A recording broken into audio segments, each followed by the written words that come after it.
West Virginia's non-conference schedule figures to be one of the toughest in the country. Alabama on a neutral field, Towson at home, Maryland on the road. That's a pair of Power 5 conference teams away from home, while many big-name programs load up with lesser teams at home. The goal of every defense is to make your opponent one-dimensional. West Virginia did that. They held Miami to just 81 total yards rushing as a team. And for roughly the first 20 minutes, Miami hadn't earned one first down. But from 6.5 minutes left in the first half to 3:20 left of the third quarter, Miami scored on 5 straight possessions and limited WVU to just 229 yards total. We were stopping them early. They were stopping us too.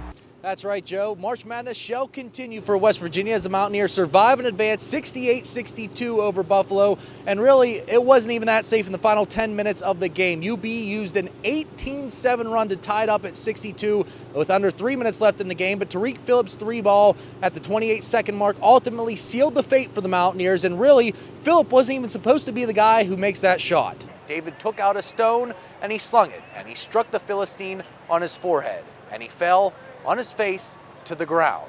Well, West Virginia does not have a stone to throw in tonight's game, but they do have a basketball, and they have loads of pressure going up against a team with 10 top 50 recruits. We are inside the new and improved Waco Center, but quite possibly the biggest improvement to this entire arena, Steve, is your team. What can you say about the hot start you guys are on, 10-2 so far at the beginning of the season?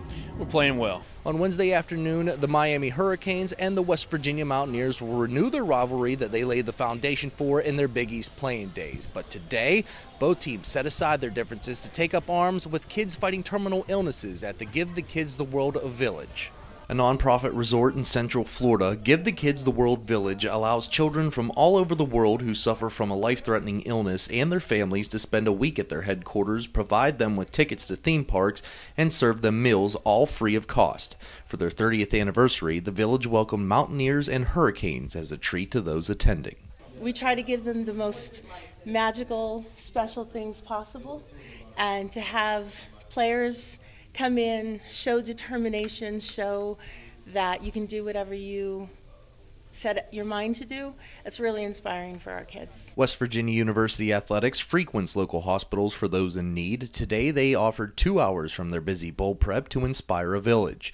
Never did it occur to them that one place could be so charitable. This is very important because I feel like they would need something like this, know that people care, people outside their families care about them. Never in my life have I ever heard of something like this, and I think this is probably the coolest thing. I mean, we were watching the video over here, and it was very hard not to tear up hearing a lot of these testimonials from these children that have gone through here and had this experience and really have changed their entire outlook on their lives. It may seem the kids are having the time of their lives, but they might be the ones giving the most. For the players, it's the self-fulfilling prophecy. It really touches home, not just to me, but to this whole team.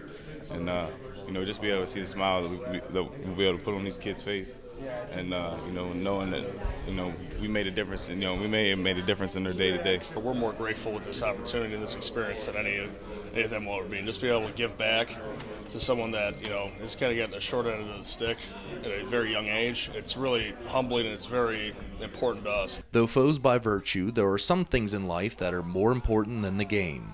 For one special occasion, Mountaineers and Hurricanes can coexist, at least until game day. We can be friendly right now, but when the game comes around, we're obviously gonna be enemies. But right now, we're coming together to enjoy this time with the children. And that's all that matters to us right now, is making sure we put a smile on their faces, and then we'll get back to work after this. It's important for both teams to come together to show their faith in this cause, because this cause is doing so much good for these kids. As the organization's motto goes, happiness truly inspires hope. Welcome back to the Fifth Quarter Extra presented by the Urs Automotive Group. Search your memory banks for a moment. Can you name the top 3 all-time sacks leaders in WVU history? If not, let me be of service to you. There was Canute Curtis with 34.5, most recently Julian Miller with 27.5, and in third, Gary Stills with 26. All 3 spectacular at rushing the passer in their own right. Stills haunted quarterbacks' dreams in his days in Morgantown. The nightmare of number 55 coming off the edge usually ended with a hard lick and a close encounter with the turf. Well, now high school quarterbacks in the area share the same daunting vision from both edges as number 55 Dante and number 56 Darius set the tone at both ends of the line of scrimmage. Sorry to all you quarterbacks. Playing 21 miles south of where their father earned his name on the gridiron, the Stills brothers have carried the torch, so to speak, at Fairmont Senior. Darius heads the offensive line at center and is moved from middle linebacker to defensive end. Little brother Dante anchors the O-line at right tackle and plays the opposite side of the D-line. Two pass rush specialists that learned everything they know from one of WVU's best at coming off the edge. That being Mr. Gary Stills, unbeknownst to the siblings that their old man ranks third in school history in sacks. I did not know that. I mean, I heard he's pretty, I all I heard is just good. He's just a good athlete. So I was like, I'm gonna try to be that good athlete too, But I didn't know he was third. I did not know that. Jubilation throughout the stands at PNC Park. Largest crowd ever on hand for the ballpark's first ever playoff game. 40,847 to be exact. All in black with Jolly Rogers as the Pirates host the wild card versus Cincinnati. First batter of the game, Shin-Soo Choo, sit down. Francisco Liriano dealing early, game is scoreless through one inning. Jump to the bottom of the second, Marlon Byrd up. Marlon Byrd gone. A solo blast to the left field stands. PNC is rocking, and it's 1-0 Buccos in front. Two batters later, the crowd is a 10th man chanting Cueto, Cueto, and Russell Martin with another launcher to left center field. Everyone on their feet. His first of 2 homers on the night. Pirates double up 2-0. For Dylan Underwood, football had always been a passion of his, just like that of many other kids in Doddridge County and the rest of the nation for that.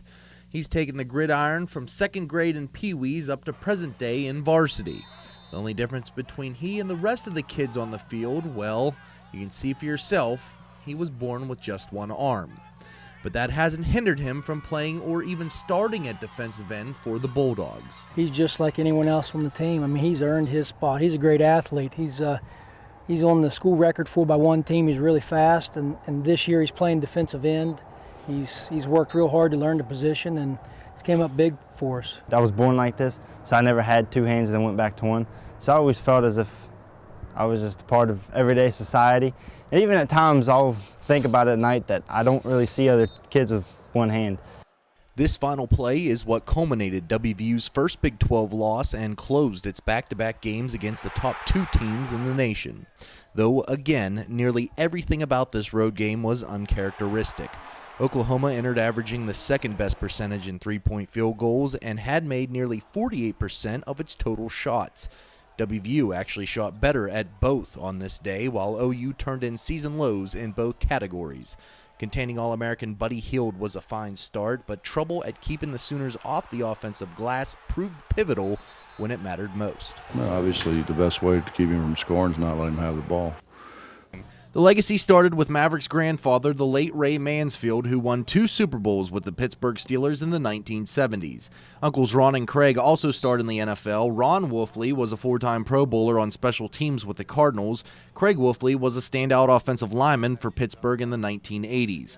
And Father Dale was a member of the WVU team that played in the national championship game in 1988, leaving a great name with entitled responsibilities. My dad's always tells me every day or every time before a football game or after, when he's talking to me, he's like, you're representing the Wolfleys and the Mansfields too. Both sides I got to hold up, A 34-year vet in the business will spend his 12th straight season amongst the Big 12 ranks, though the climate much cooler.